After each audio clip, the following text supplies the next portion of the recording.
All right, guys.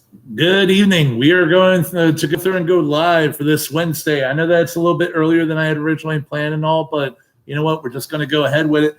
And the reason why is because the Ravens 2021-2022 schedule is coming out tonight. Bam. With that, we're also going to be looking at some of the other things that I was trying to get a video out. I did one last night, and then I just forgot to upload it. And I went through the entire day, and then by the time I was going to upload it, it would have been this evening. And it was just like, you know what? No, it's not worth it to do it that way. So I'm just basically rolling with it as best we can. And when we're doing this, it's going to be to where I'm not used to really sharing my screen when I'm in this mode. I'm sure I could probably easily do it, but hey, whatever. We're going to look at the 53-man roster. And the reason why is because I saw these videos today that just it opened my eyes up to something that's absolutely horrible. All right. And I'm going to go into that. I'm going to go into a whole lot more. And it's just to where, like, if you're a Ravens fan and you were like, and you're hoping for the best outcome for us, it's a big glaring issue that I believe is basically occurring on the Ravens right now. So we'll see. Now, looking at what exactly, we had some other good news that really happened today before I go into the other thing. We had Rashad Bateman inked his contract. So he is officially a Raven. Granted, he was before and everything, but he's got his contract done, which is good because it's usually a domino effect. Like, once you start getting one guy done, then you start to get the others done. And the Ravens, usually are pretty good about getting their guys contracts done. So I'm really happy about that. We're due for the release of the schedule in 10 minutes. I'm going to try and have it to where, like, when that immediately comes on out, we're going to be discussing it. I'm hoping to be able to address any questions that you guys have. So hopefully you guys hop on and you're going through and participating in this. And then all in all, like, we're also going to be looking at the 53-man roster. We're going to predict the Ravens schedule, win-losses. We're going to discuss it in depth, looking at, like, the different teams that we're facing, what might be the issues, where exactly we think that they're going to fall, how it might look for playoffs. It's going to be like everything all into one, type of night.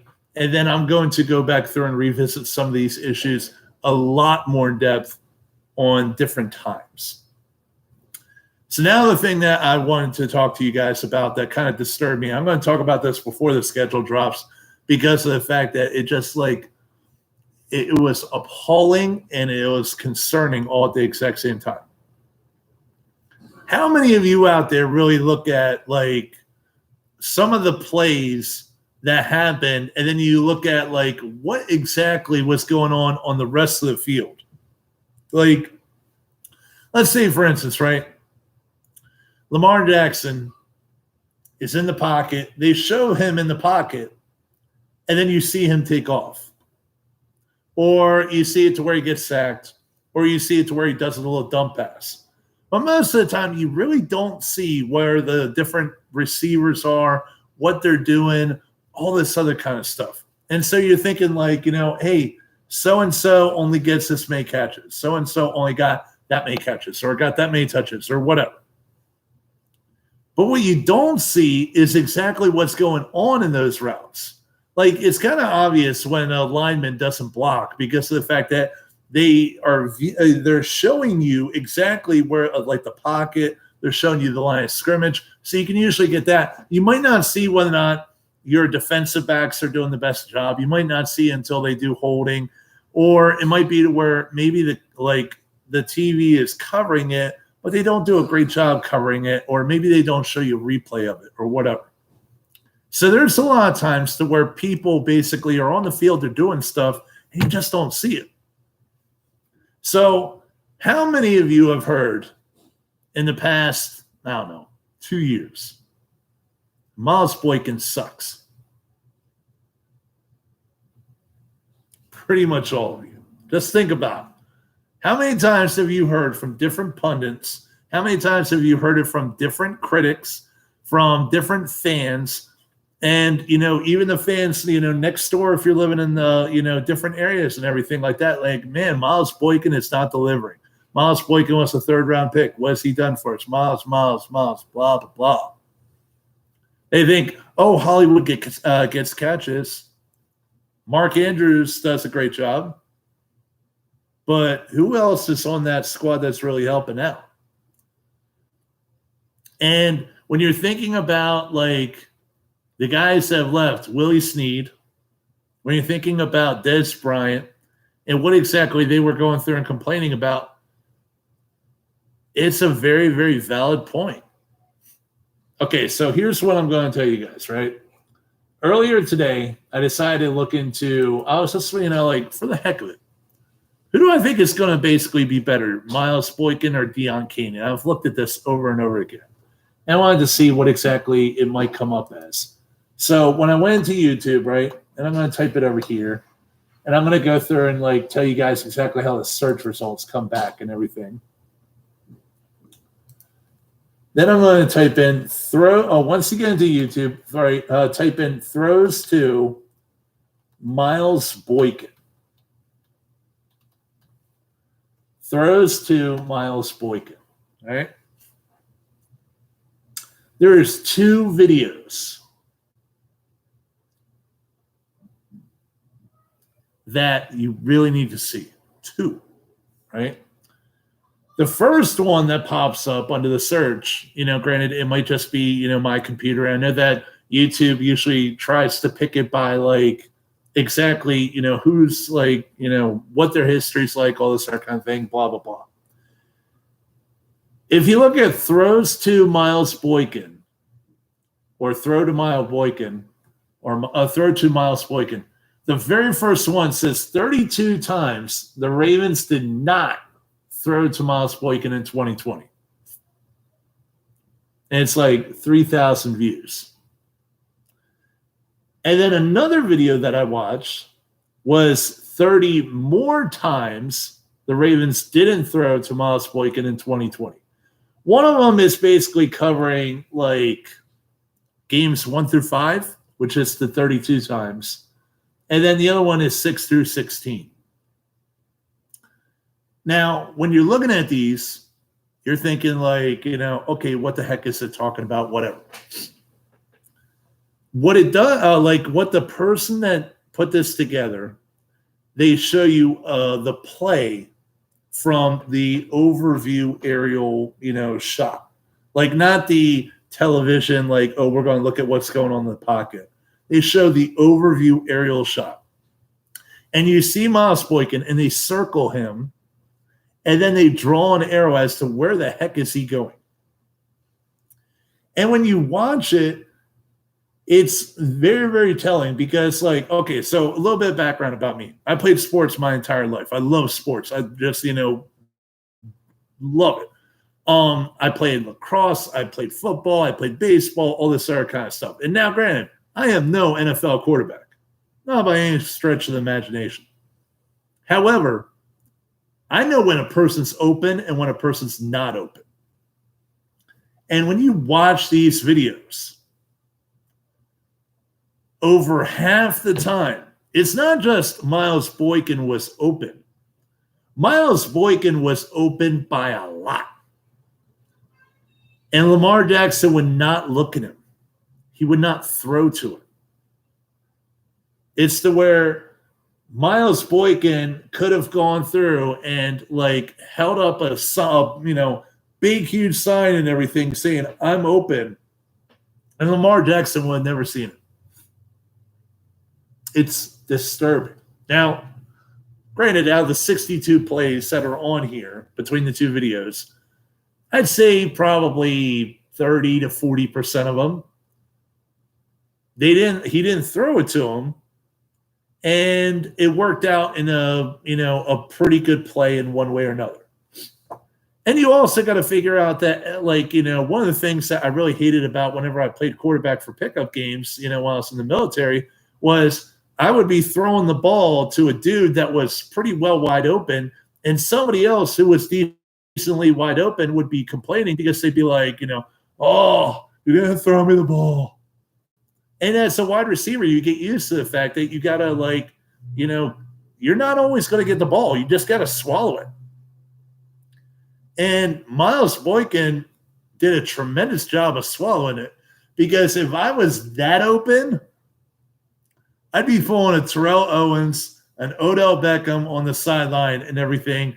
I would be probably like throwing my helmet, beating the crap out of some, netting that the field goal kicker uses and everything. And then it would beat me up in return. Thank you, OBJ.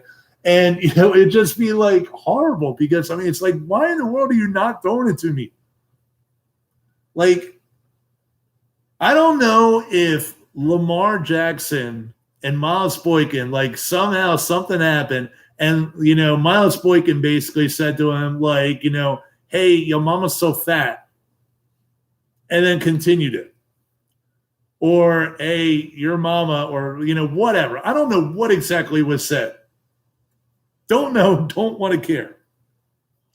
Whatever kind of personal grudge it is. I mean, you see the videos to where the guys are going down to South Beach, or they're out in Arizona, or they're wherever, and it's to where, like, Hollywood, Antonio Brown, like, different guys from the Ravens are basically hanging out with Lamar, and they're practicing together.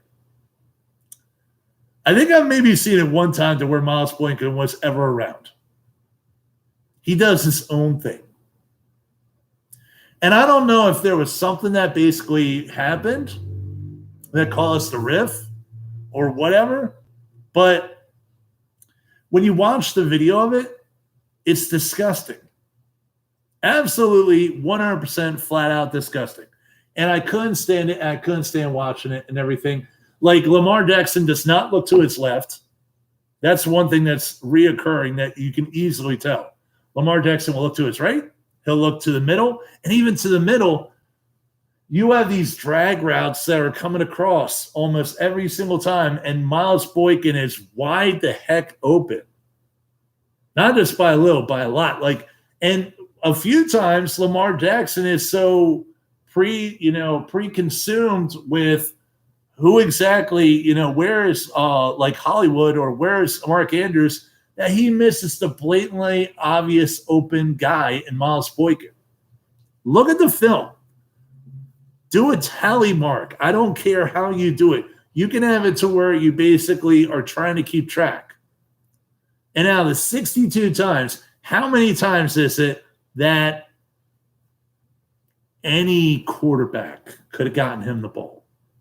We're not saying, oh, well, you have to be Aaron Rodgers and needle it, or, like put it in between like some defenders and throw this great pass and everything else like that. There are some times to where Miles Boykin maybe would have caught the ball, but there was enough defenders around in order to make it to where it's, pretty darn hard.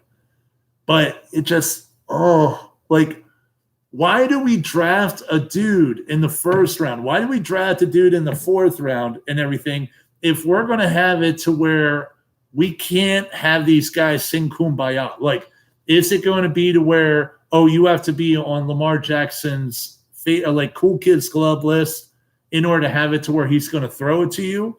Or is it to where he just is so bad at recognizing the defenses and so bad about looking through his progressions that he doesn't see it?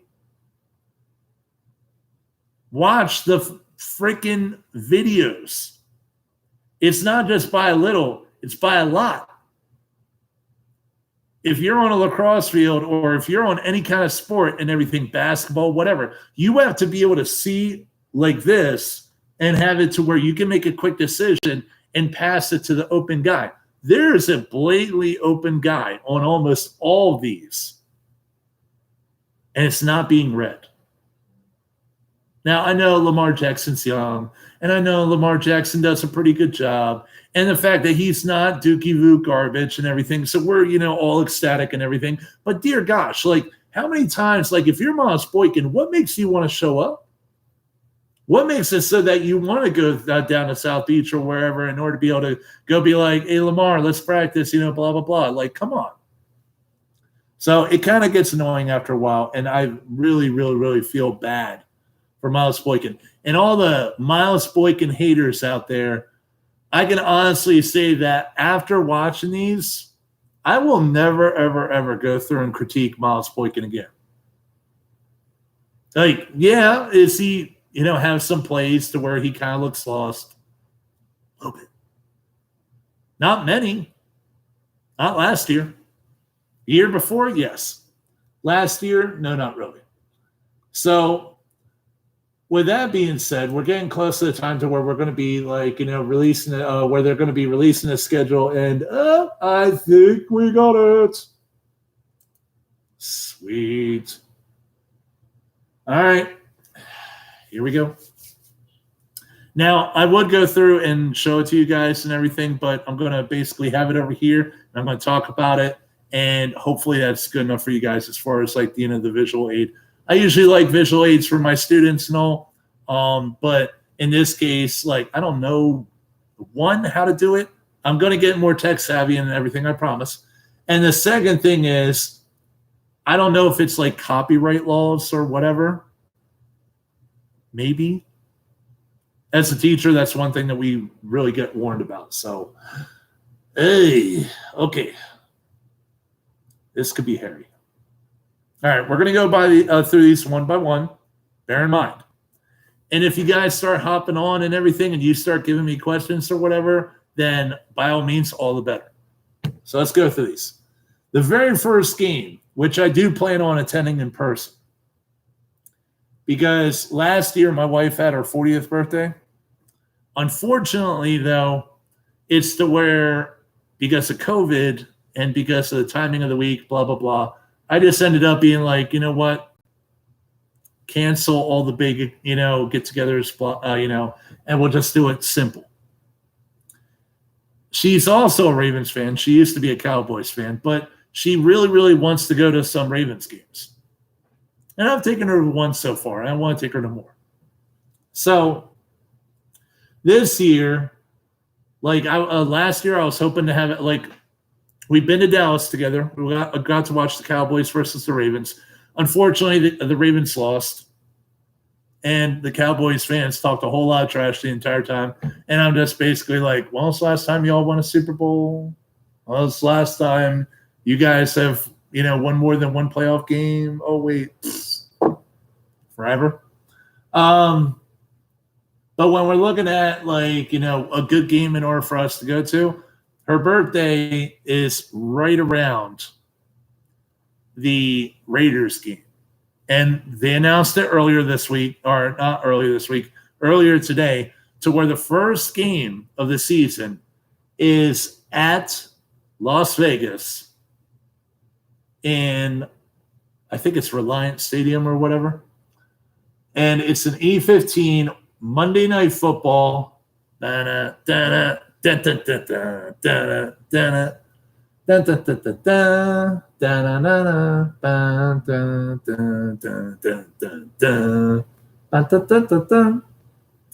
So, week 1, Raiders.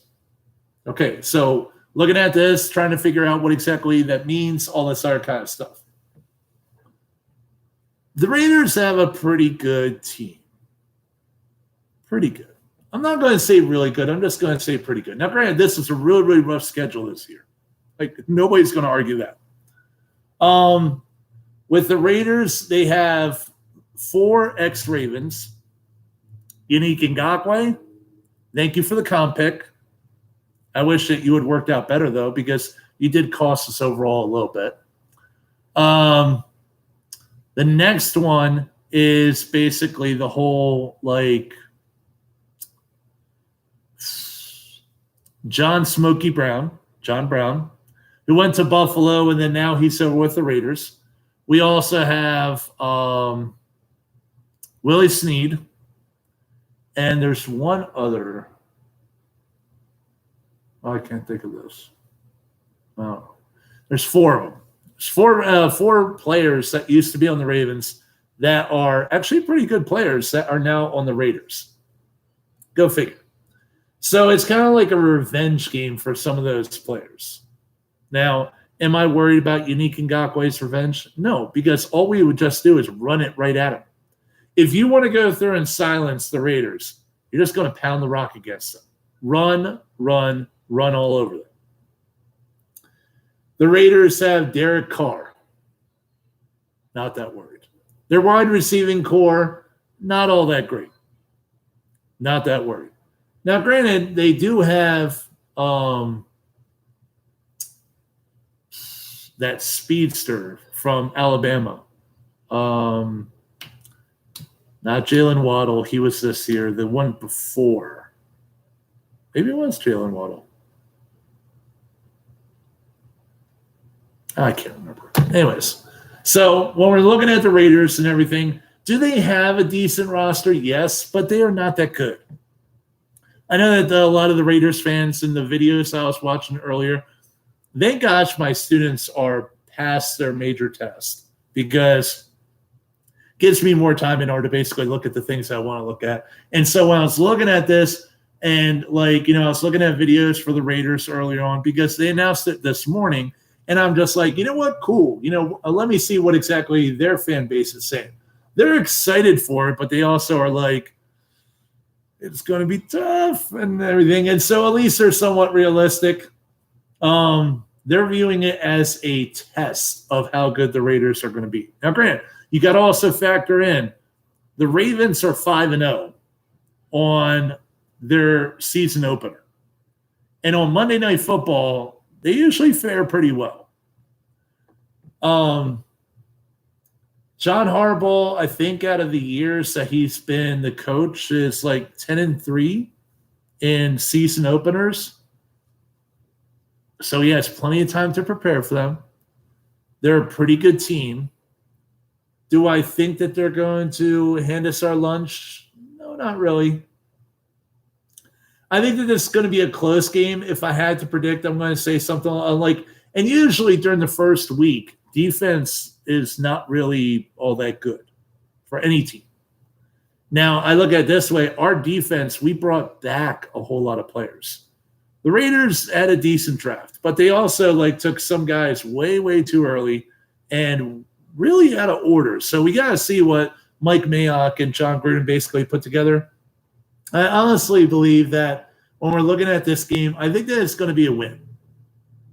I think if we lose this game, it's going to be very telling to what our season is going to be. Now, granted, the AFC North is being bombarded by week 1. Cleveland has the Chiefs, and then the Steelers got the Bills.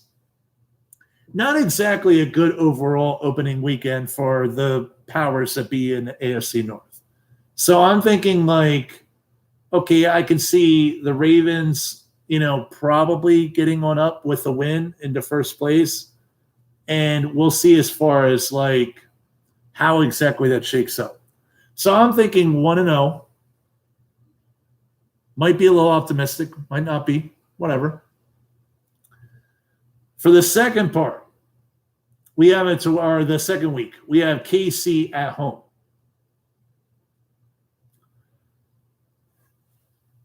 Can we please get a victory? Come on. Now, you got to figure it in that KC is going to have. Now, the other good part is it's also a Sunday night football game. That's 2 primetime games in a back-to-back. Now, of all the games in the world, you had to figure that was going to be a primetime game. Just had to be. So when we're looking at this, by the way, how many primetime games do we have? We got, okay, not too many. We have some. We have, no. 1, 2, 3, 4, 5. So they gave us a good bit. They didn't give us everything that we wanted and everything. But the good aspect is, though, that we do have some games that are probably going to be highly touted and televised and everything. We do not have to worry about – I'm trying to figure out when exactly – no, we don't have to worry about Thanksgiving, which is good. It's that throws the players' schedule off and everything. But anyways, okay, the Chiefs game. We are 0-3 against them. Newsflash, we suck against them because they usually go through and they can just outmaneuver us the playbook, everything else is just they've taken our lunch, they've picked us up, hung us up upside down, shook us all for our lunch money and everything else, and it just hasn't worked out very well. I am hoping that we can finally figure out a way in order to beat them. And in all honesty, if we lose this game, it's not the end of the world. It's not. If we lose both of the first 2 weeks, then it's going to be pretty bad. Like the Ravens usually do a pretty good job on the games that they should win, and they usually do a not so great job on the teams that are going to be difficult. So I can be optimistic. I can be, I don't know. What do you guys think? 50-50, coin flip. Let's go through and figure this one out. I'm saying that probably it's going to be to where the Ravens will finally figure out a way to beat the Chiefs. Maybe. Okay, week 3. And bear in mind, when we're talking about week 2 and everything, there's so many different things that play into it. If Ronnie Stanley is healthy, and we can go through and figure out a way to make it if Patrick Queen has actually studied film in the offseason, if Greg Roman pounds the darn football down the Chiefs' throat, run some more. The biggest difference in between us last year and us this year, our passing attack was kind of, not that great. And everybody figured out Lamar. Everybody knew his plays, blah, blah, blah. The Chiefs are going to be coming off of a really, really difficult game against the Cleveland Browns. I think that might kind of lead to us having a little bit of an edge. Now, granted, we're going to be coming back from Monday Night Football in Vegas, coming back into town, and then we got the Chiefs. It's going to be difficult. Now, we have the cornerbacks in order to cover them. I think in that if Tavon Young is going to be healthy, we have a shot. If Shaun Wade can figure out how to piece it all together back to where he was, we have a shot. We need 4 cornerbacks, maybe 5 out there that can actually go through and cover. And I think that we have our answers right now. We have it to where we're deep at it. We have it to where if you're looking at our passing attack, we have the different options in order to be able to come from behind if we have to do it. Our defense is mostly completely intact. They've lost a few players. Granted, they've gained some, but they also lost both of their tackles. The one doctor that, was off for a year and taking care of patients and everything, he's coming back, supposedly. There's a bunch of different reasons why I think that no team can dominate one other team forever. I think in that sooner or later we got to figure them out. Let's just go through and be optimistic for once. And I'll go through and count this as that 50-50 shot, and I'll remind you guys of it later. All right, next one, week 3, Detroit. What's the best way to put this? Let's see. You guys remember the LA Clippers before Blake Griffin and Chris Paul? Do you remember how bad they were? That's the Detroit Lions. When you're looking at other teams and where exactly are they trending in the positive direction or are they trending in a negative direction? They're going up, they're going down. The Lions are trending in an absolutely negative direction. It's like, hey, where's the freaking tank? We're tanking the living crap out of this. It's not just they're tanking it. They're getting a septic tank that's going to go through and overflow with crap, and that's basically how they got it. They basically traded away Matt Stafford. Kenny Golladay is gone. They lost 2 others of their wideouts and everything. They are a shell of themselves. And the Detroit Lions, basically do not have that great of an options out there. I wasn't overtly impressed by anything that they did in the draft. I just don't see this as a major, huge, like, oh my gosh type of thing for them. Yeah, I think that this is pretty much a slam dunk win. Being honest. Broncos, they don't have a quarterback. Now, if you did watch earlier, and you're keeping up with the news or whatever, we do have it to where Aaron Rodgers and possible suitors and all this other kind of stuff. And also, by the way, like the Lions game is at Raven Stadium. Just right there, W. Just mark it. The Broncos are also at the Ravens. So I'm going to be optimistic on this too. Because the Broncos, they don't have a quarterback right now. Now, if the Broncos get Aaron Rodgers, yes, this is a very, very real possibility. We have to mention it. Out of all the teams in the NFL, the one team that is the most probable in order to land Aaron Rodgers is the Denver Broncos. If the Broncos somehow pull off a trade that lands them Aaron Rodgers, does that change this? Maybe yes, maybe no. I'm thinking, though, it's a pretty secure thing. We're just going to tack it up to now 4-0.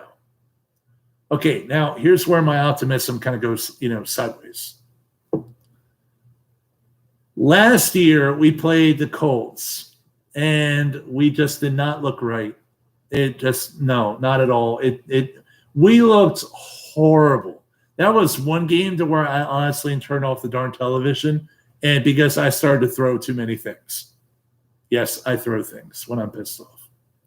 Not like put holes in walls. I mean, you guys can see the, part of my house, and you can tell I do keep a very, very nice, clean place. But it was to where it's just like I was throwing pillows, I was throwing, like some of my son's toys and everything, because it's just like, dear gosh, it was embarrassing. None of it broke. Don't worry. I would just throw like a dino that was rubber or whatever. Nothing too bad. But when we're looking at what exactly is the probable outcome of us going to Indy, Indy they have a good team. They're a real good team. They have good defense and all. And when we went there last year, we kind of, just did not do very well. I'm saying that whether or not it's Indianapolis or the Chiefs, we will not leave week 5-0. I don't see it. I think that we can probably win one of these two between Chiefs and Colts. I'm thinking that the more likely of it is probably the whole, hopefully we beat the Indianapolis Colts. But I'm thinking that if you get a nice emotional high, like we beat the Raiders on Monday night, we might be able to go through and on Sunday Night Football take care of the Chiefs. And then you get the Lions, easy. You get the Broncos, not that difficult. And then you get to the Colts, at the Colts on Monday Night Football, again on Monday Night Football. I'm not really looking forward to this. I think that this is basically like the Colts did such a good job on scheming up defenses, and it was not pretty. And that was with Phillip Rivers at quarterback. If Carson Wentz starts to look like the Carson Wentz of old, this is not looking good. I just don't see this being a beneficial thing to us. And I know that, it's, hey, we're showing the Ravens some love, getting them on Monday Night Football.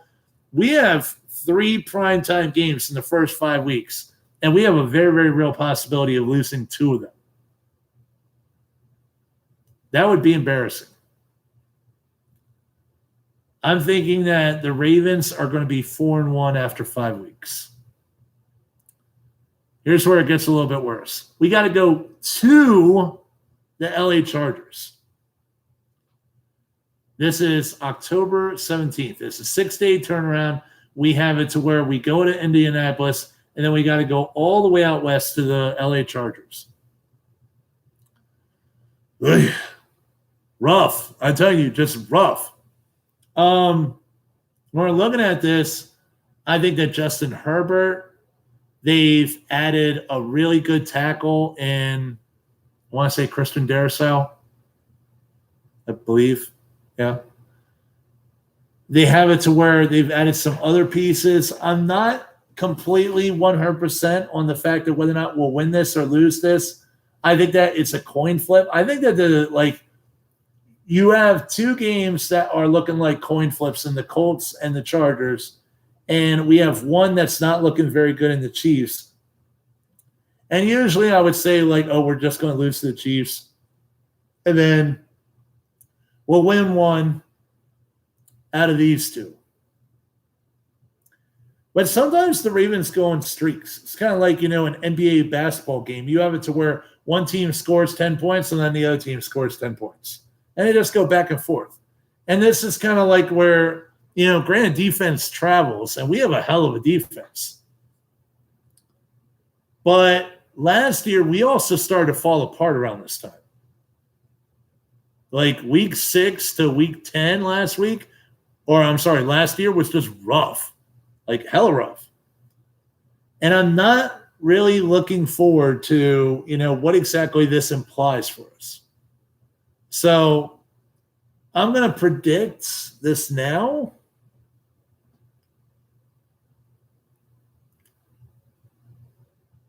Oh, am I reading this wrong?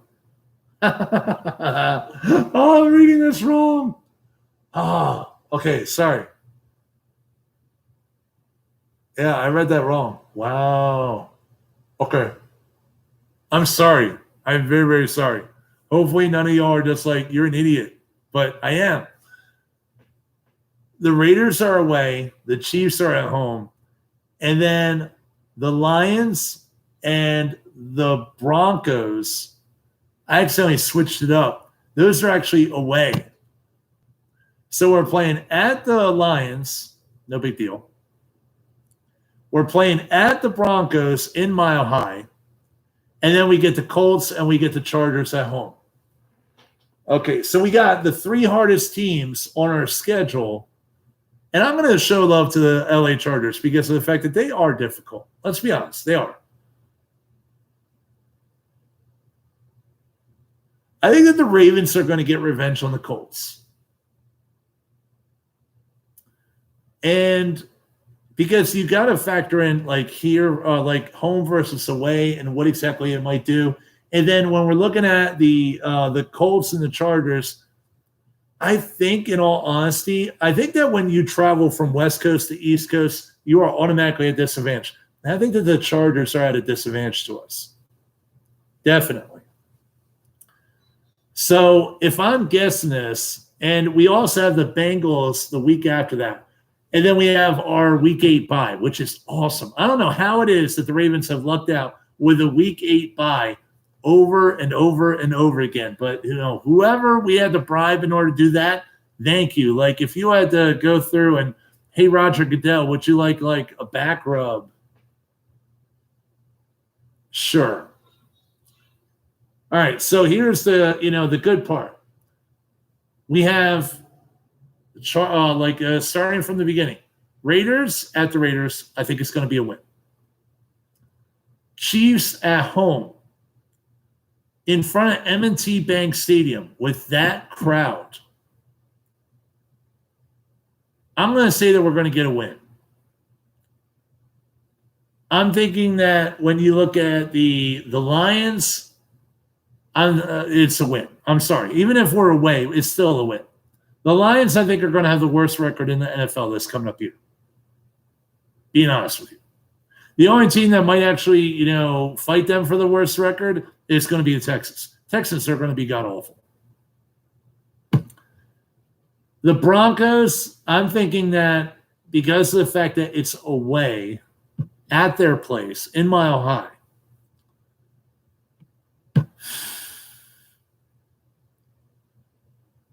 I'm going to predict it now that Aaron Rodgers does go to them.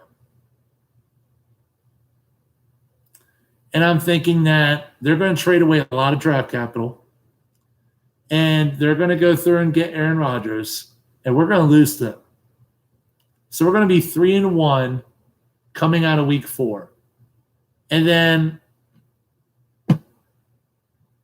this me being a little bit optimistic, I'm saying win against the Colts, win against the Chargers, because it is hard to go through and travel from the West Coast to the East Coast. And before it was under COVID conditions, the teams had to arrive and basically leave pretty much the exact same day. That is brutal on a player's, overall sleep schedule and everything else. Can they do it? Yeah, but it's not exactly easy. When you're looking at those two teams, I think that the Colts will get revenge. And then I'm thinking that the Chargers will be able to figure out a way onto it. The Bengals in week 7, I'm going to be optimistic for right now. I'm saying that going into the bye, out of the 7 games, I'm thinking either 5-2 or 6-1.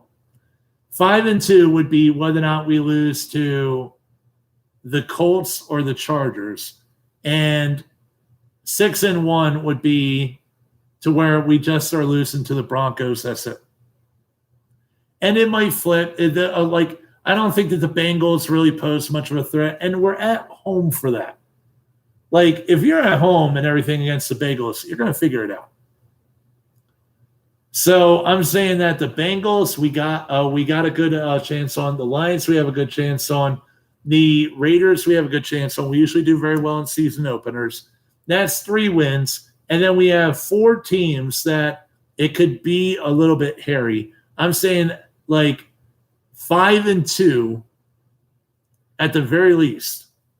I'm thinking that we figure it out against the Colts.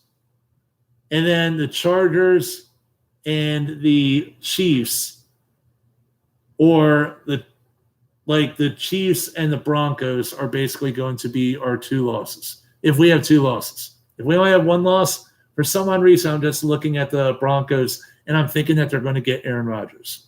And I think that they're going to trade away a ton of draft picks to do it, but it'll be worth it to them.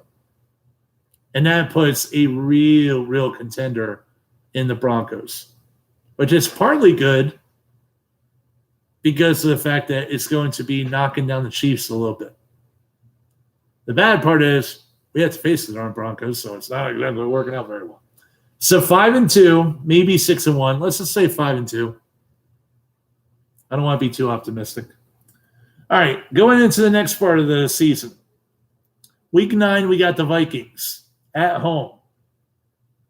If you notice, we have 1, 2, 3, 4, 5, 6, 7, 8. We have 8 away games. So we have 9 home games. We're lucky this year. For this, the Vikings at home, I do not think that they match well up against us. Kirk Cousins, sorry. Their running attack, we got studs for running attack, for running defense. We're not that great on the pass defense because I think that the Jason Away pick was a flop, at least for this season. I think that he's a developmental prospect at best. However, he can stop the run. So I'm calling it that I think that we will be able to contain Dalvin Cook. And we're going to be able to figure out a way in order to beat up on the Vikings. That's the good news. When we're looking at the Dolphins in week 10, I'm calling it now. I'm saying a loss. We're going to lose to Tua. Sorry. It's a Thursday night football game. Now, granted, we usually fare well, in these primetime games and everything, especially on Thursday night. Thursday night, we're beast mode in that. But except from against the Steelers, we don't really do well on Thanksgiving and Thursday night Steelers, blah, blah, blah. But I'm honestly thinking that this is going to, be because of the fact that we have the cupcakes of the Vikings. And I think that the Vikings are in a little bit of a tank mode. Like it started last season. They just did not do well. And that was with a healthy Kirk Cousins. There was no reason in the world why they should have been that bad. And they were. They have a lot of things to figure out. I'm thinking that the Vikings are going to suck again. Suck again.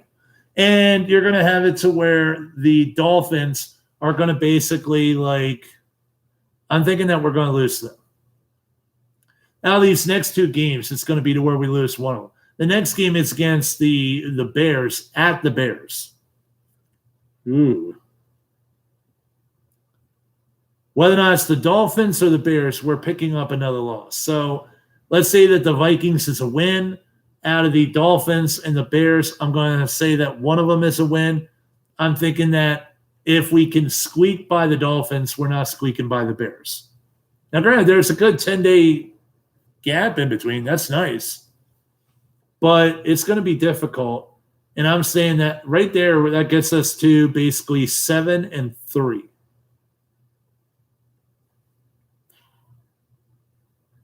Bam. I have to look at it because I'm just not fingers holding up. It's not my thing.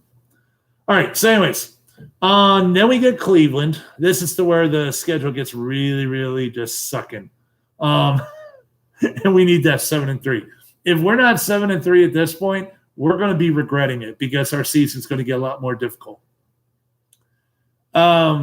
Cleveland at home.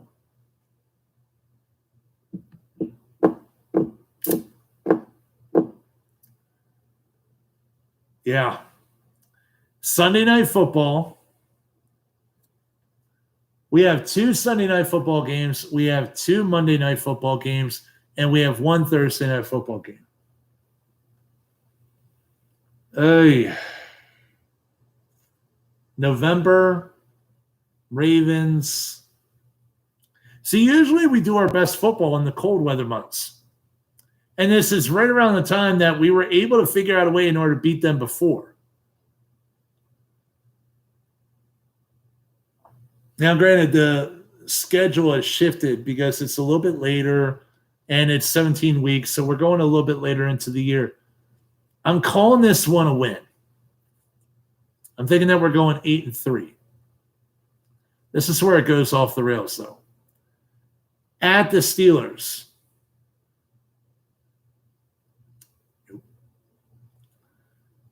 At the Cleveland Browns. Can you imagine the dog pound fired up over, the team that they have put together? And see, here's the thing. If we had played the Cleveland Browns earlier in the season, it would have been a slam dunk. We got them. Because they have so many new different pieces that they're putting together. And then when you put all those new pieces together, they don't gel immediately. That defense is going to be like a little bit discombobulated with the fact that they cannot go through and work as a harmonious unit, 4 or 5 weeks in. So when you look at Cleveland, they have the talent on their roster to be great. But the problem is, though, that you have to gel all those new additions together, and they spent a good bit of money in free agency. They added a good bit of guys. I do not see any way that they're going through and piecing it together early in the season, but by the end of the season, oh, the heck, look out. The fact that we have them on week 12 does not bode well. Now, granted, it's at Ravens, and we would just come back home from a difficult Dolphins game, a difficult Chicago game. Chicago now has a quarterback. Chicago with a quarterback is about as dangerous as like a person with mental disabilities and everything, and you give them a loaded M16. Not exactly a smart thing. Sorry. I mean, you just said the fact that they were able to trade from 20 on down and they got a hell of a quarterback just basically makes it so that they are armed to the teeth. It's like a crazy Russian with a nuclear missile, nope, please don't. I'm sorry. Better yet, Kim Jong-un with a nuclear missile pointed at, the United States, and the rocket can actually get there for once, which it usually can't. So when we're looking at this, I don't particularly like the fact that we're facing these hard teams. Just bam, bam, bam. Yeah, it's not looking good. So here's where I think that we go off the rails. I'm thinking that the Steelers, we're going to get bitten by them at their place. I think that we go to 8-4. I think that we play Cleveland at their place. I think that they are starting to put it together, and that we're going to go 8-5. All right, so that's to where we're basically going in the negative direction. Now, here's the thing. We have a space right here to where, and granted, the Ravens usually do fantastic during December. So Steelers, it is in December. Browns in December. Green Bay in December. And then,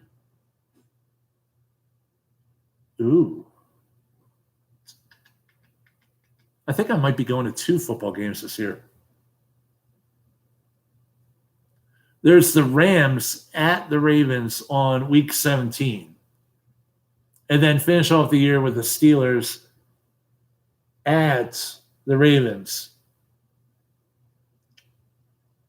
Ooh, me, oh, my, oh, feet, oh, 5-0.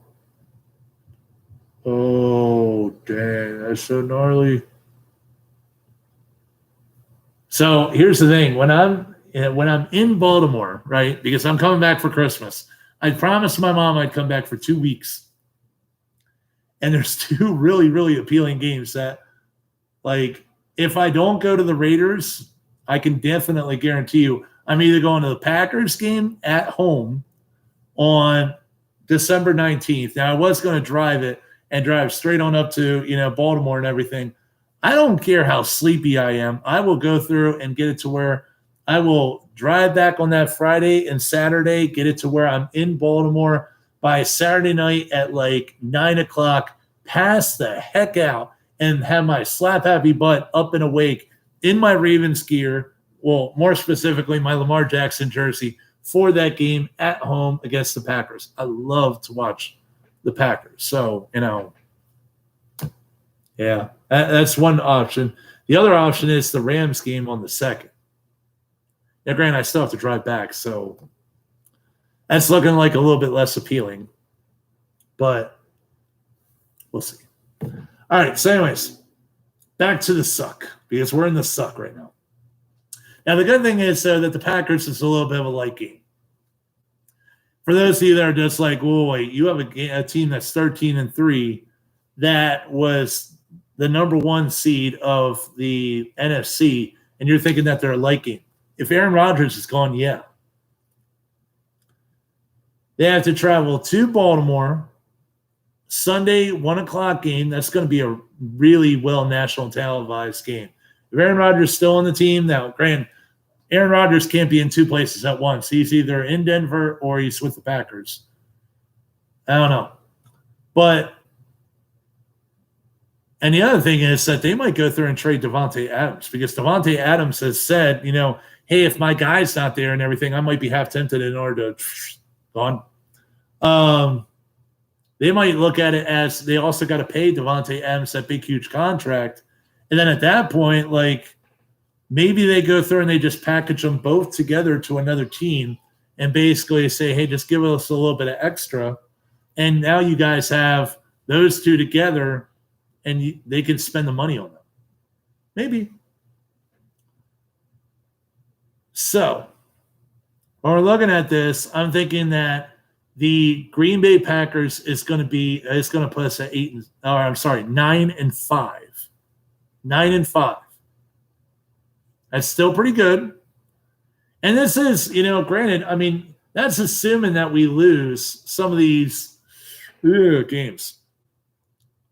The Bengals, I'm still not worried about them. I'm just not. You can have Joe Burrow. You can have Jamar Chase. We have our cornerbacks. Go ahead and throw against them. They can't run it. We know that. So I'm thinking that the Bengals, and we've done, pretty darn good against them. They don't have A.J. Green. A.J. Green has been the Ravens' kryptonite for 10, 12, 15 years or whatever. He's now in Arizona, I think. I don't know, something like that. I'm thinking that we can win the one at the Bengals. So that's going to put us at 10-5. 10-5. Which, with this schedule, that's good. Do I think we're going to lose to, the LA Rams at the Ravens? No. Just no. I'm thinking that the Ravens can go through and handle the LA Rams. Now, granted, they have Matthew Stafford, which is an upgrade on Jared Goff, but they lost some of their defensive pieces. That's what happens when you spend way, way too much in draft capital on Jalen Ramsey and on the money that they've spent on him and some of the other players that they've spent their money on. Don't get me wrong. They have a good roster. But they don't have the money in order to be able to they didn't have the money in order to be able to keep a lot of those dudes that basically was making their defense top notch.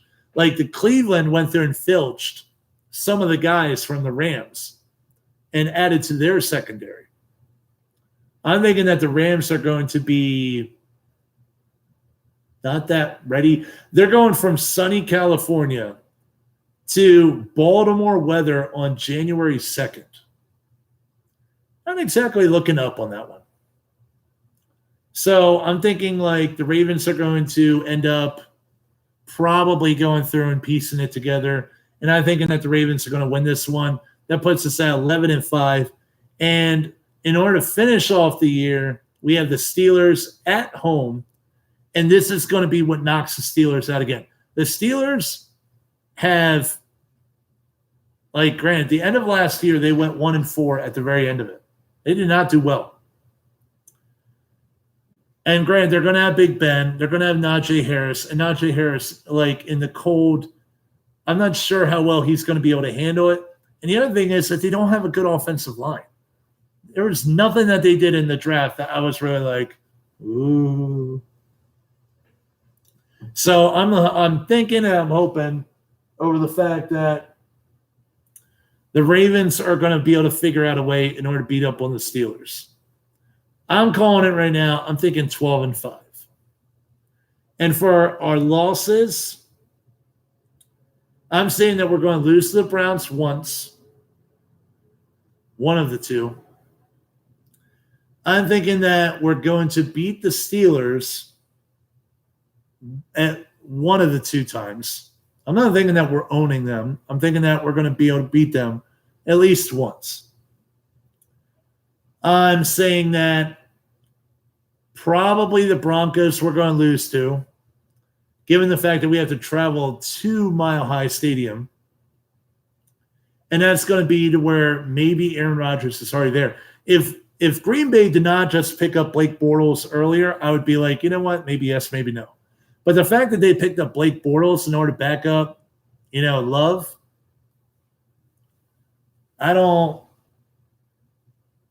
what is that guy's name? I can't remember his full name, but the dude that they drafted last year that pissed off Aaron Rodgers. Anyways, I think he was from UCLA or whatever. Jordan Love or something like that. I don't know. Whatever.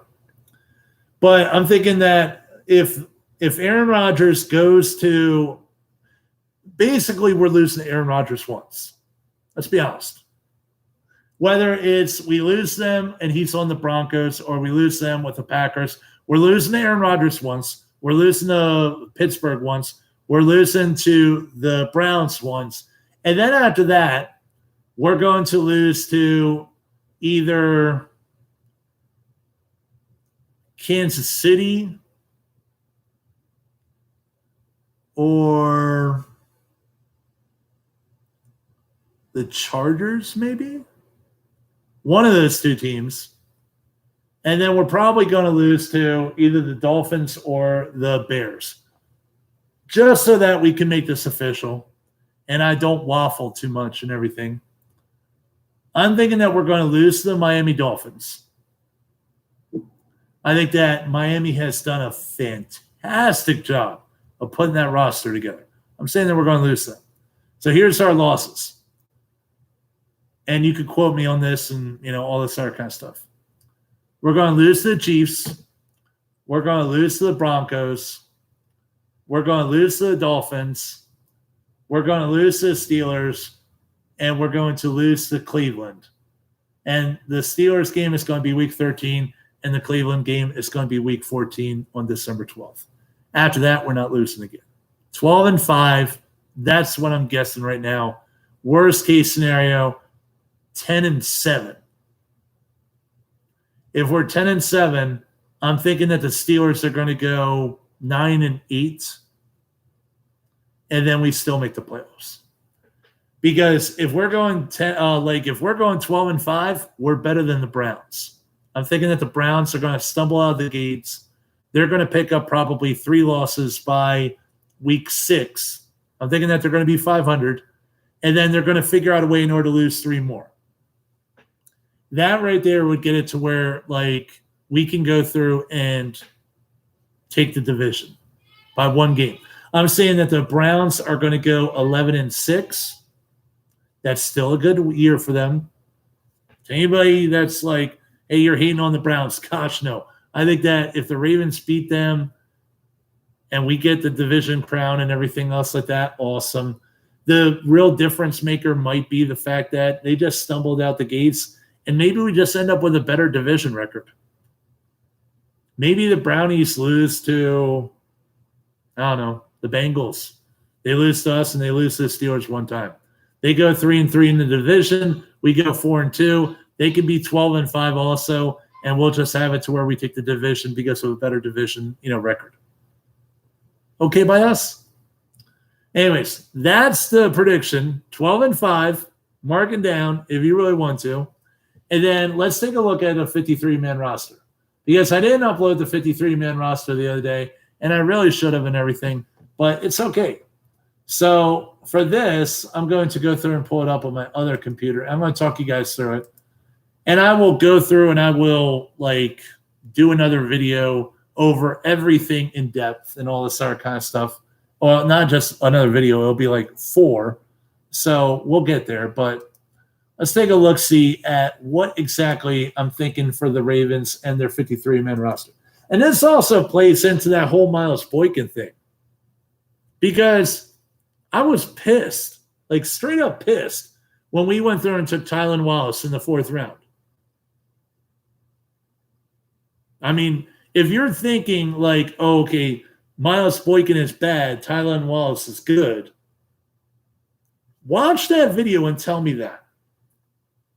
If anybody could watch that video over Miles Boykin, how open he's getting, and how it is that he should definitely be getting the ball more and everything, and you still think that he sucks and everything, then comment.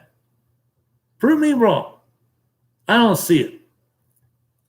So I'm going to go through and tell you guys what I think is going to shake out on the 53-man roster. And I read an article, and this was part of what I said in the other video that I'm never going to go through and put to the day of light or light of day. There is this really good article by this one guy, and he said the 53-man roster is not hard to predict. Oh, crap. It's like me thinking that I'm going to go through and peg the NCAA tournament, all 64 games. Ain't happening. It's also like me thinking that I'm going to get this whole entire schedule correct. Ain't happening. So now we're looking at it as what exactly does he say? He says that we'll keep 2 quarterbacks, and he based it upon how we usually keep our draft picks. We should keep the guys that we drafted, and all this other kind of stuff. And when we're looking at that, we could be like, okay, maybe whatever. And he broke it down in a decent way, and he tried to legitimize different things. But the end result basically came up with this, and I'm going to try and see how well I can recite it or whatever. 2 quarterbacks, 3 running backs, 5 tight end / H-backs or fullbacks. He thinks Ben Mason's going to be on the squad, basically. Then 7 wideouts and 8 linemen. Okay. And I'm going to bring this back to you guys in a second. Then he thinks for defense, 5 interior offensive linemen, 5 outside linebackers, 4 interior linebackers, 6 cornerbacks, and 5 safeties. I don't know about all that. So let me go through and walk you guys through this, and I'm going to tell you exactly what I think. If Ronnie Stanley, and this is to where we'll start the offensive line and we'll just run through it, and it'll be pretty quick. Ronnie Stanley, if he's healthy, is going to have a huge difference on our season. That's the difference in between us going 12-5 and us going 11-6 or 10-7. Being honest with you, if he is healthy and if he has recovered in time, then we probably will win the game against the Raiders. If not, we're going to have problems. So when we're looking at this, Ronnie Stanley, let's say that he's healthy. I'm just going to guess that he's healthy, and it will make things a little bit easier. Ronnie Stanley will be our left tackle. Alejandro Villanueva will be our right tackle. Tyree Phillips will be our backup right tackle. And then when you go to the other guys, Ben Cleveland will start left guard. Bradley Bozeman will start at center. Kevin Zeitler will start at right guard. Right guard. I don't know if you guys ever – it was a long, long time ago, so it's probably way before your time. George Carlin had a comedy special and everything that was recorded onto a 45. Oh, yeah, 45. And my dad used to keep some of those records and everything. And he had it to where I would sit downstairs and I would listen to it. Now, granted, when you have a 10-year-old kid and he's listening to George Carlin go through and basically recite off like all the different ways that you can use the F word, or I'm sorry, was it the F word or the S word? I think it was the S word. Might have been the F word. I don't know. It's one of those two. But he was using it in all these different contexts and everything.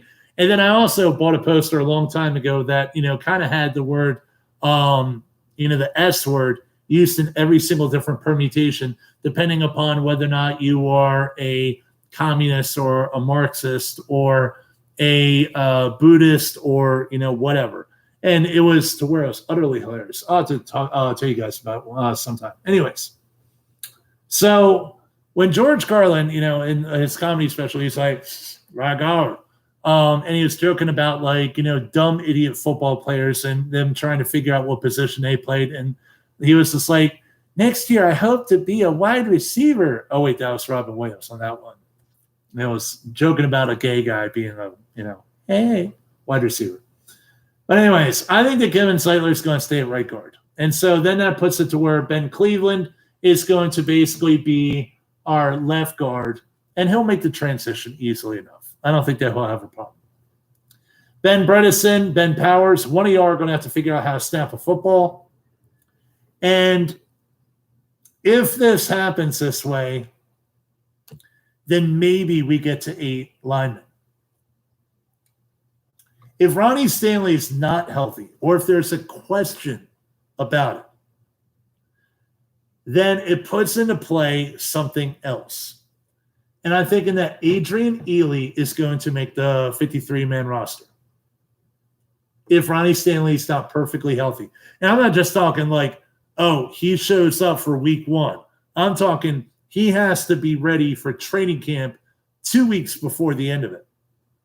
It cannot be last minute because the Ravens are not going to want to chance it. They're going to be like, no, we need you to be healthy before we bring you back. You're costing us a crap ton of money. We saw us without you. We'd much rather you take your time coming back and we can figure it the F out. So when I'm looking at this, I'm thinking that Adrian Ealy is going to make the 53-man roster. Now, Grant, is he a left tackle? No. But what he is the backup to Tyree Phillips when Alejandro Villanueva switches sides and fills in at left tackle. I think that the Ravens brought in Alejandro Villanueva and paid him good money for two reasons. One, they do not believe that Tyree Phillips is ready yet. And two, they also want to have it to where they are 100% sure that they have a left tackle that can actually block. We had the flexibility with Orlando Brown, but you also saw it to where our right tackles weren't holding up, and that was in the form of DJ Fluker and also in Tyree Phillips. So when we're looking at that, we're like, you know what? Alejandro Villanueva, you can switch sides. Give Ronnie Stanley an extra 2 weeks or week. It might be to where he's back in time for the Chiefs. I would hope so. Otherwise, we're going to lose that game. We might be able to skate by the Raiders without Ronnie Stanley. We will not be able to skate by the Chiefs without Ronnie Stanley. Then at this point, Adrian Ely is going to basically be the backup on the right-hand side, and you will keep 4 tackles on the roster. Bradley Bozeman will be the only center, true center that is. And then Ben Bredesen and Ben Powers, one of them is going to have to figure out how to snap a darn football. I'm thinking that Ben Powers is going to see the writing on the wall, and he's going to basically view it as like, they just brought in Ben Cleveland. I am not starting over Ben Cleveland. Ben Powers is just not. If Ben Powers wants to play on an NFL roster in the next 2 years for the Ravens, he needs to go through and figure out how to snap a football. Guards make that transition all the time. I'm thinking that Ben Powers is going to basically, have it to where he's going to have to legitimize himself, and the Ravens spent good capital on him, and they're going to view it as, Ben Powers, if you want to play in this league, learn how to snap a football. Ben Bredesen can go through and play either guard position. And then Ben Powers can basically go through and snap a football. That's what I think. So I'm calling it right now. I'm saying that there's going to be 9 offensive linemen on the 53-man roster. Based upon Ronnie Stanley, Alejandro Villanueva will be the backup to him, Tyree Phillips, and Adrian Ely. If Stanley is decently healthy, Adrian Ely is a healthy scratch. Or they have it to where they're just like, you know what? You can go back to the practice squad, and then we could bring Colon Castillo on up. Or Ben Mason basically makes his way to fullback. That's the backup. I think that Ronnie Stanley is a much bigger worrisome. Okay, never mind. It's a much bigger worry for the Ravens than Ben Mason being plucked off of our practice squad by another team. And so with saying that, I'm thinking that they need to carry a 4th tight end for right now. Whether or not he'll stay on there, I doubt it. Maybe, maybe not. Depends upon injuries. But Adrian Ely will make the 53-man roster, and we'll start the streak over again. Okay, next one. Wide receiver. Thinking about it and thinking about it and thinking about it, I'm coming up with this. Rashad Bateman as our wide receiver 1. Hollywood as our slot receiver. And Sammy Watkins as our other wide receiver. And then when we're looking at it, and I was trying to figure out Deon Cain versus, James Prochet and James Prochet versus Miles Boykin. I'm thinking that James Prochet can get onto the practice squad. And what they'll probably end up doing is that James Prochet will be the last cut from the Ravens. It'll be to where he didn't make the 53. He was number 54 or 55. And they're going to be able to get him onto the practice squad fully knowing that he will not stay there. Somebody's going to get injured.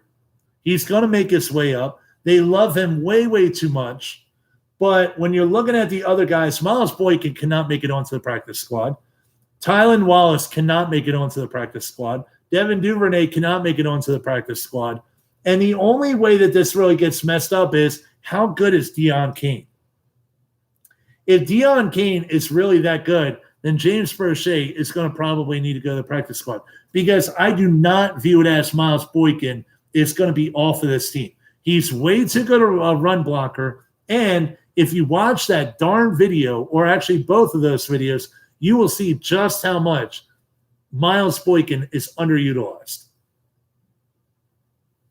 Watch those videos and challenge me on that. Seriously. So I'm calling it right now. I'm thinking that if we're looking at wide receiver, I'm thinking that we're going 7. I'm thinking that they have the draft pick from James Prochet. They thought that he was a steal. I'm thinking that Deon Cain, I'm sorry, you were close, but no cigar. Good luck to you. And if it wasn't for Tylan Wallace coming to Baltimore, Deon Cain would have made this roster this year. Being honest with you. So we're going to carry 7 wideouts. That puts us at 16. And then that means that we can only keep 9 from the quarterback, running back, tight end, fullback. I'm thinking that Jackson and Tyler Huntley. Tyler Huntley, mirrors Jackson pretty well, and it makes it so you don't have to alter the playbook very much. Trace McSorley is a different animal. I'm sorry, he doesn't make it. J.K. Dobbins, Gus Edwards, Justice Hill. Aside from an injury, there's no debating this. Now, I know that there's been some people that have talked about, hey, maybe one of these guys that we have in the pipeline comes on up, but I don't see it. Andrews, Boyle, and I'm thinking Breeland. I honestly think that Jacob Breeland was an absolute steal, and he's been with us for a year. Josh Oliver, if we kept him, it would cost us a first-round draft pick. What I think the Ravens are going to do with this is this right here. Miles Boykin will basically be your extra tight end. Let me clarify this real easily. Josh Oliver, the appeal of him is the fact that he's fast and he can catch the football. Miles Boykin is faster and he's better. And he's not injured as often. Jacob Breeland would basically be another blocker. Tomlinson versus Breeland. I'm thinking that Breeland has a very, very good shot and the potential to basically be both a blocker and a pass catcher. With his size and with his athleticism, I'm thinking that he's an upgrade on Tomlinson. And I'm thinking that Breeland is going to make it over Tomlinson. At that point, we have basically our 3 tight ends, and you would automatically keep Patrick Ricard. I think that Ben Mason's going to make it onto the practice squad. He will be another late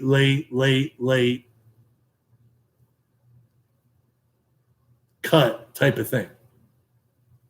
So that's our offense. The biggest issues on it and the most controversy is going to be Stanley being healthy will affect Ely. And if Stanley is healthy, then you're going to see Ben Mason make the 53. And then I'm thinking that Miles Boykin can basically fill the role of another wide receiver that can basically play over the middle of the field.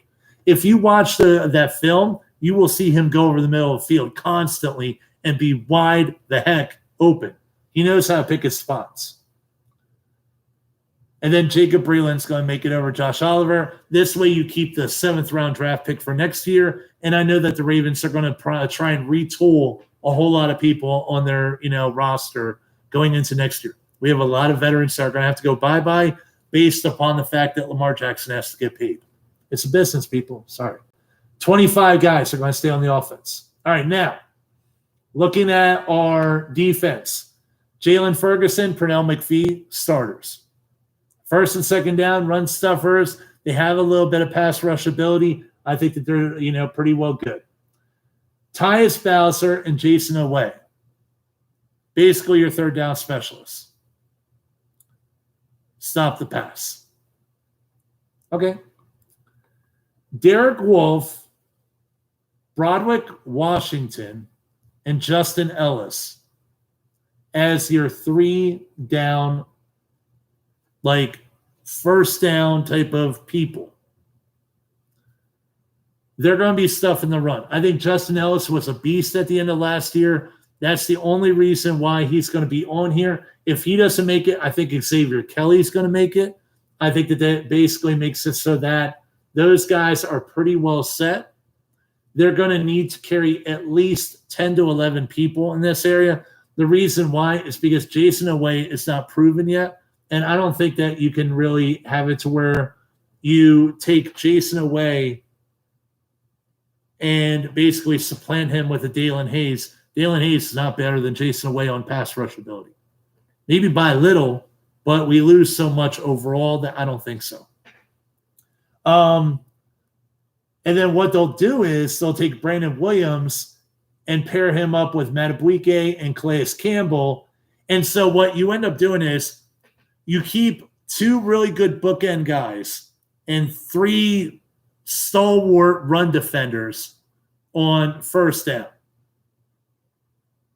Pass rush, we won't have it. Just not on first down. Now, granted, Pernell McPhee can get after the rush, the passer and everything. And you really do have like Derek Wolfe out there who can get after the passer. Jalen Ferguson a little bit, but they are not getting after the passer on first down. But what it does is where your weakness is on the edges for your second unit, you make up for the fact that you have Madubuike, Brandon Williams, and Calais Campbell that will hold the middle of that defensive pass rush down. They will put pressure up the middle. And if the guys try and skirt to the outside, Tyus Bowser is fast enough. Jason Oweh is fast enough. We know that. And so then you have it to where they can't really get, around the sides. You need 3 people that are going to go through and collapse that pocket. You cannot ask for better people to collapse the pocket than Brandon Williams and Calais Campbell put together. And if Brandon Williams is fresh because you don't play him on first down, then you go through and you have it to where you have extra guys in order to basically boost it on third down. Way I look at it, right? The San Antonio Spurs, because I live in San Antonio and everything, and I got to show love to them. Back in the day, they had this guy named Manu Ginobili. If you guys live in Maryland, you probably don't know him and everything. For those people around the United States that watch NBA basketball, you know who Manu Ginobili is. The guy was a stud. He had some craziness and stuff like that, but he was a stud. Really good person, all this other kind of stuff. For the longest time, Greg Popovich used to play this dude. Greg Popovich is coach, by the way. He used to play this dude on the second unit. And what he would do is he would basically view it as, I'm going to bring in a guy off the bench that will add a spark to my team. That is basically a starter level, and it makes it so that you can have it to where the second unit is almost just as good as the first unit. And on a second unit, usually for basketball, you're like, who's going to shoot the ball? Who's going to score? That guy made things happen. He made it so that he could distribute it, he could penetrate, he could kick the ball out, all this other kind of stuff. And he did a great job of sparking that second unit. By taking Calais Campbell and getting him off of the field on first down, you preserve his career longer. You have him have the extra juice in order to be able to rush the passer. When you're looking at Brandon Williams, getting him off the field on first down allows him to have the extra oomph on third down. He will collapse the pocket. Madubuike, he's like a slice and dicer, right? He's going to be going through the guys kind of like Timmy Jernigan. So at this point, you basically have it to where that second unit, where the outside guys don't have that good a pass rush ability, are enhanced by the interior 3, who will be fresh because of the fact they're not being used on the first down. First down, usually the offense is leaning into you. Third down, usually you're getting leaned into by the defense. Brandon Williams is going to lean. He's going to push that pocket back. He's going to make it to the where like that quarterback is going to want to get rid of it immediately, not because of the edges, but because of the push up the middle. And the best defenses basically push from the middle. And then it's kind of like, hey, Jayson Oweh, I know that you're not great at bending. So now you don't even have to bend all that good. That guy's going to be served up to you on a silver platter. Is he's going to want to back up an extra step or just shuffle his feet back a little bit, and then Jayson Oweh will have the ability to smack him. I'm thinking that this is the best way in order to carry it through. And my fifth guy on outside linebacker is Aaron Adoye. I think that he beats out Dalen Hayes just because of the fact that he's been in the system. Dalen Hayes, you could get bigger, you could get stronger, you can have it to where you get a little bit of time, and you were picked late enough to where we think that you can pass through onto the practice squad. I'm thinking that that's going to be the way of it. Now, Xavier Kelly, this is the only thing to where I can see any kind of wrinkle into this. If Justin Ellis or anybody else in this center group and everything gets injured, Xavier Kelly makes it onto the group. I'm thinking that the Ravens are going to keep 6 guys on the interior, and they're going to keep 5 guys on the outside linebackers. Now, with that being said, we need to get down to 6 cornerbacks. This is where, I went a little bit deeper in my other video, but it doesn't need to be that deep. The biggest controversy, outside, Peters, Humphrey. No big issue, right? If he is ready, Shaun Wade at slot. If he's ready. Now, what that means is let's say, for instance, that the Ravens get rid of Tavon Young. Trade, most likely. And at that point, we could get another center, or we have it to where we basically fulfill another need on the team. So it might be to where we hey, you guys have a pass rusher. We have a corner. Trade him. He's in the last year of his contract. He's in the last year of his contract. Tavon Young, bye-bye. Either that or they cut him, and they want to save some money for somebody. And I'm thinking if they do cut him, Justin Houston, maybe they give him a little bit extra, have him come on in. Aaron Adoye, sorry you don't make it. And then at that point, it doesn't really matter about, anything.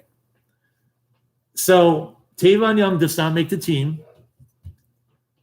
Whether or not it's by injury or by Shaun Wade and Brandon Stephens are basically ready. And let's say that they're not even ready. Jimmy Smith has done a fantastic job on filling in on the outside, and Marlon Humphrey has done a fantastic job of being our slot cornerback. We lose nothing that way. If it wasn't for the fact that we would have a crap ton of dead money, they would have gone through and cut Tavon Young during the offseason.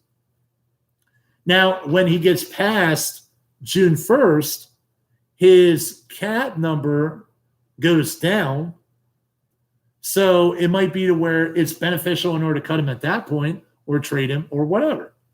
So I'm honestly viewing it as the 6 guys that are going to make it on the cornerback position are going to be Marcus Peters. It's a lock. Jimmy Smith. It's a lock. Marlon Humphrey. It's a lock. No argument there. Anthony Averett.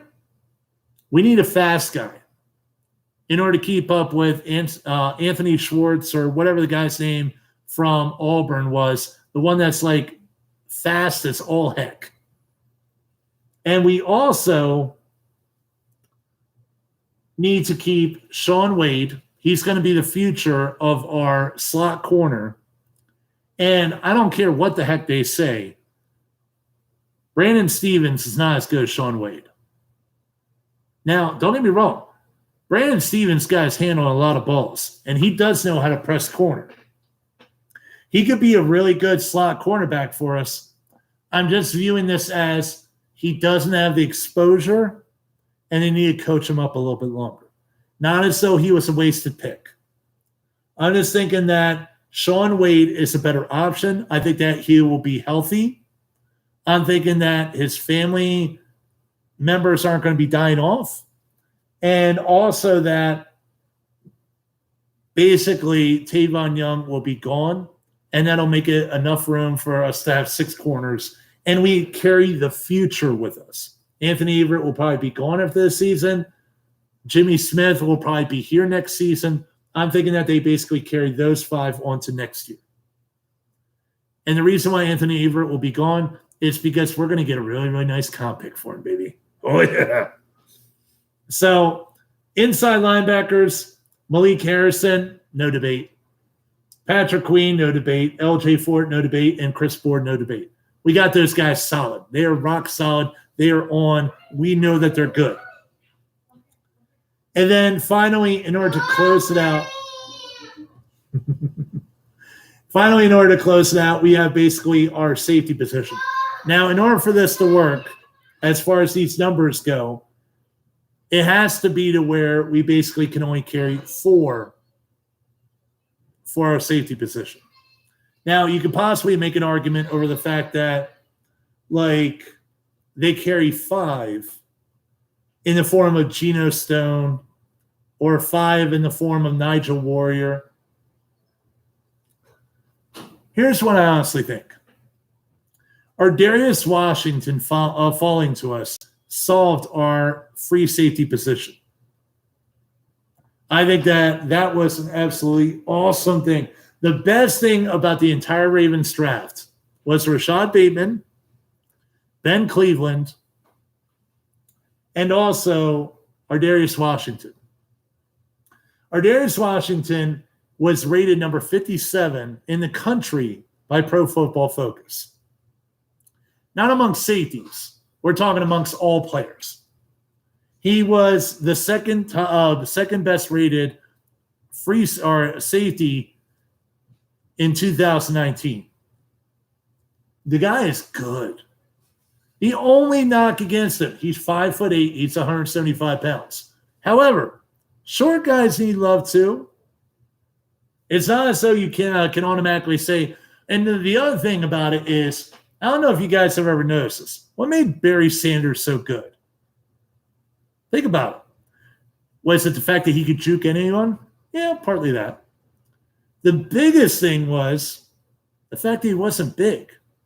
He was small. He was incredibly low to the ground. And then when you're a defender and you're trying to see over the offensive lineman and everything, and you're trying to see where exactly, is that short little midget that runs around like, you have it to where like you're trying to locate Barry Sanders and it's just like, oh wait, he went right by me.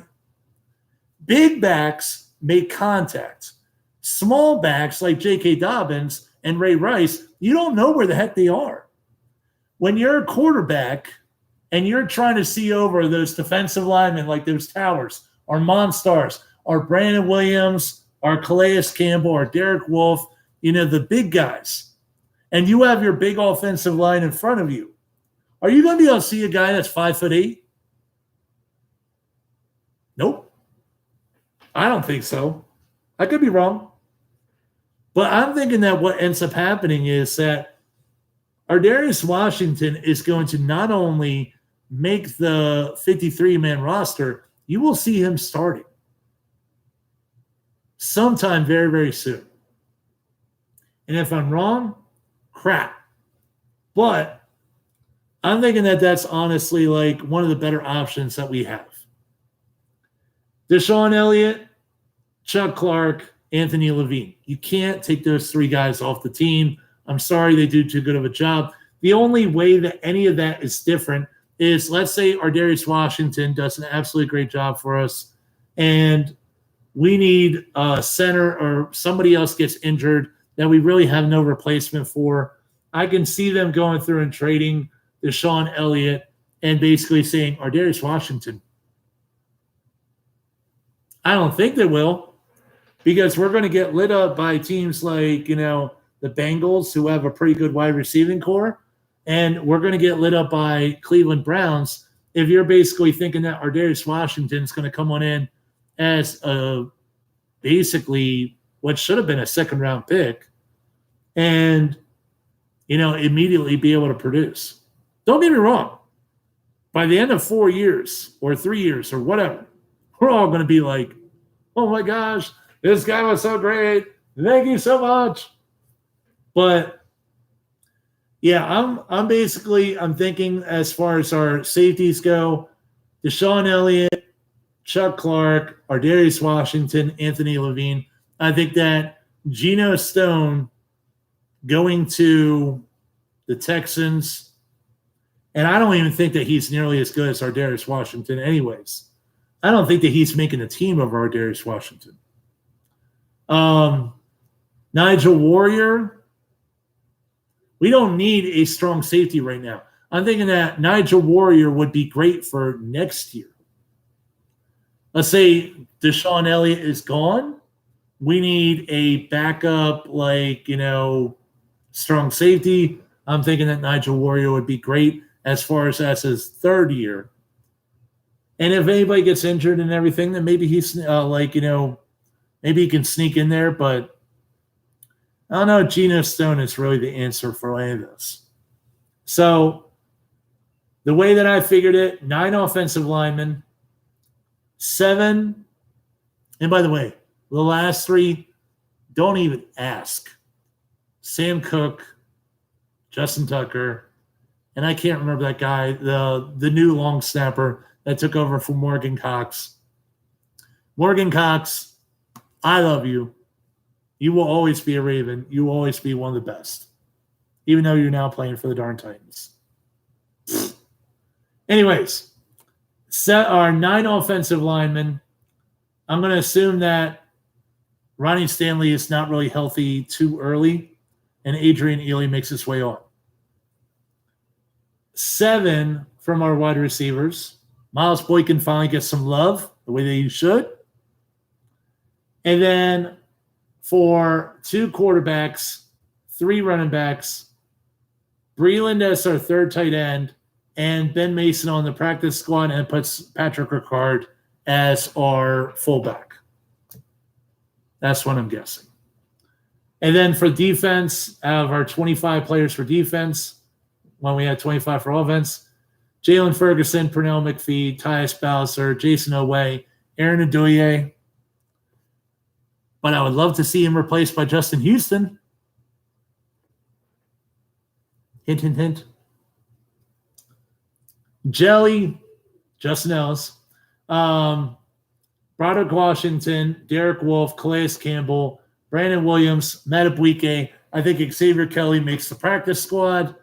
And then when we go down to the cornerbacks, Marcus Peters, Jimmy Smith, Marlon Humphrey, Anthony Averett, Sean Wade, Brandon Stevens. I think Iman Marshall is going to be basically either practice squad or gone. I don't think that they care either way.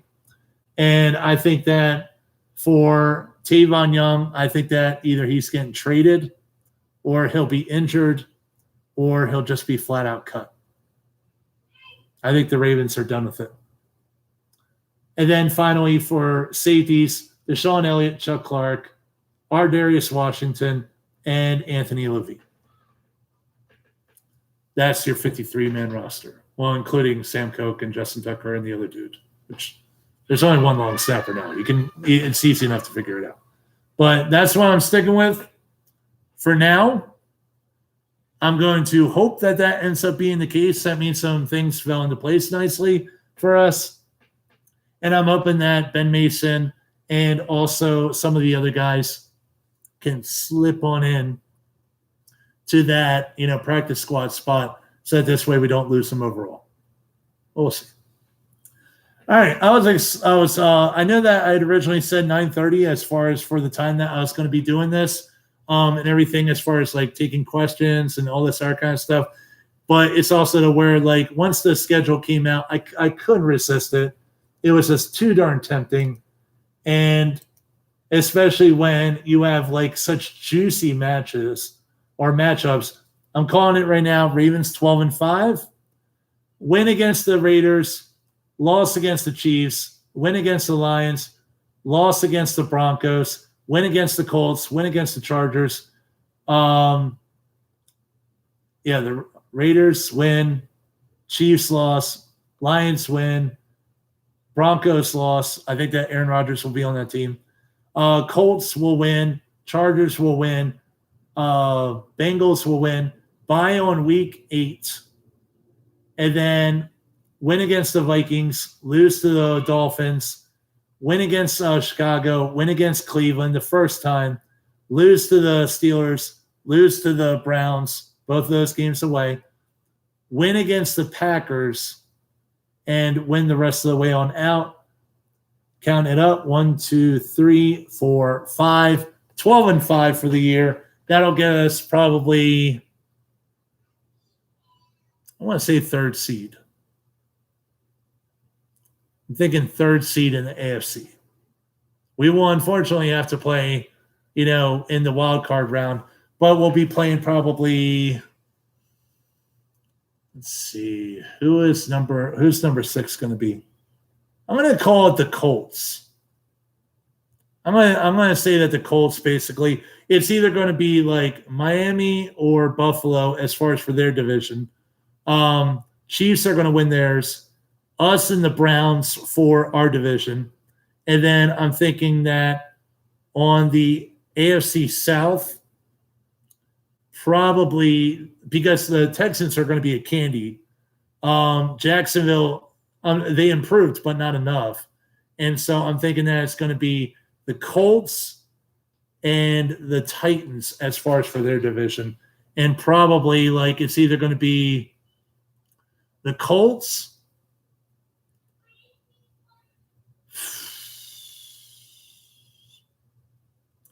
I think the Dolphins are going to make it to the number 5 seed. I think the Bills improved enough in order to make it to the number 2 seed. The Colts or the Browns for us in the very first round. Yep, sounds about right. All right, you guys have a good day. I'm going to head on off of here and everything. I got to put the little Michidon down to sleep if you've heard him or whatever. You guys have a good day, and I will talk to you all later. Bye.